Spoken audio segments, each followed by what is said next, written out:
आज राज्याचा अर्थसंकल्प सादर होणार. अर्थमंत्री अजित पवार 11व्यांदा विधानसभेमध्ये अर्थसंकल्प सादर करणार. शेषराव वानखेडेंनंतर सर्वाधिक वेळा अर्थसंकल्प सादर करण्याचा मान अजित पवारांकडे. आजच्या अर्थसंकल्पात महायुतीच्या जाहीरनाम्यामध्ये ज्या घोषणा केल्या आहेत त्यातील किती गोष्टींची पूर्तता आणि विचार अर्थसंकल्पात केला जातो याकडे विरोधकांचं लक्ष. महायुतीला घवघवीत यश मिळवून दिलेल्या लाडक्या बहिणींना आजच्या अर्थसंकल्पातनं काय मिळणार याकडे लक्ष. 1500चा हप्ता 2100 होणार का या प्रश्नांची उत्तरं आजच्या अर्थसंकल्पात मिळणार. सरकारला कोणत्याही योजना थांबवता येणार नाहीत. शेतकरी सर्वसामान्य जनतेला सरकारला न्याय द्यावाच लागेल, अन्यथा विरोधी पक्ष म्हणून आवाज उठवू. अंबादास दानवेंची अर्थसंकल्पापूर्वी प्रतिक्रिया.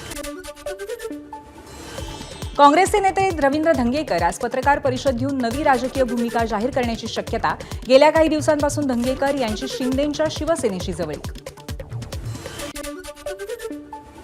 भारताचा निवडणूक आयोग सरळ नाही, निष्पक्षही नाही. सामनाच्या अग्रलेखातून निवडणूक आयोगावरती हल्लाबोल. भारतातील निवडणुका हा सर्वात मोठा घोटाळा असून भाजपचा विजयही डुप्लिकेट असल्याचा सामनातून हल्लाबोल.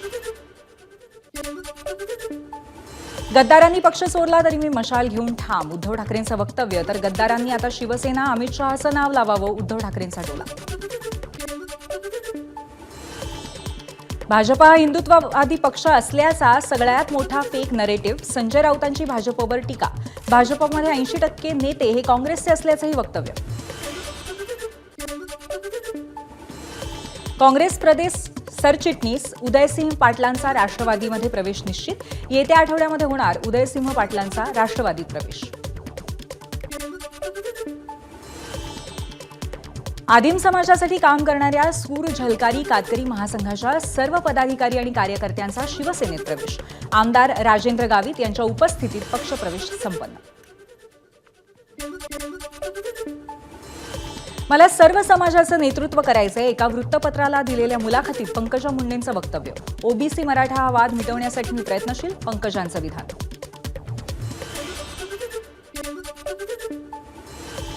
मध्य रेल्वेच्या सीएसएमटी, दादर, एलटीटी, ठाणे, कल्याण आणि पनवेल या 6 टर्मिनसवरती प्लॅटफॉर्म तिकीट बंद. 16 मार्चपर्यंत होळीनिमित्त होणारी गर्दी लक्षात घेता प्लॅटफॉर्म तिकीट विक्री बंद ठेवण्याचा निर्णय.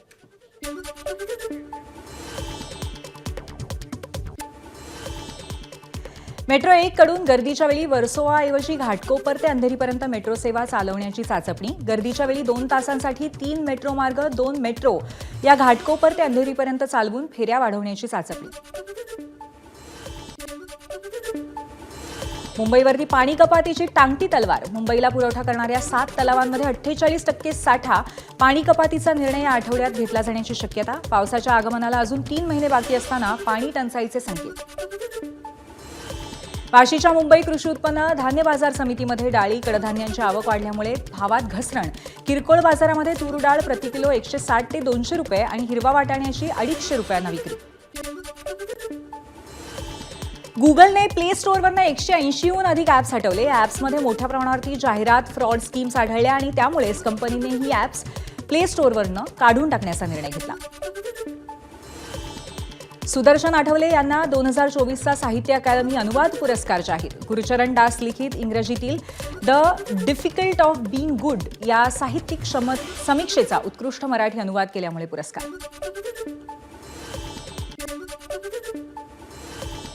आमलकी एकादशी निमित्त पंढरपुरामध्ये हजारो भाविकांची मांदी आली. विठ्ठल दर्शनासाठी लागतात 7-8 तास तर मुखदर्शनासाठी लागतोय 2 ते 3 तासांचा कालावधी.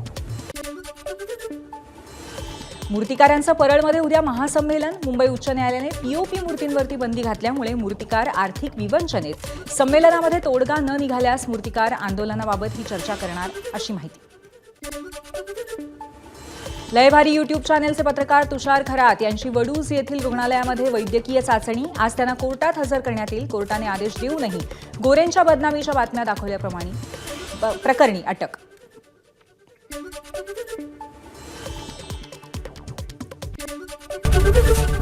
एबीपी माझा, उघडा डोळे बघा नीट.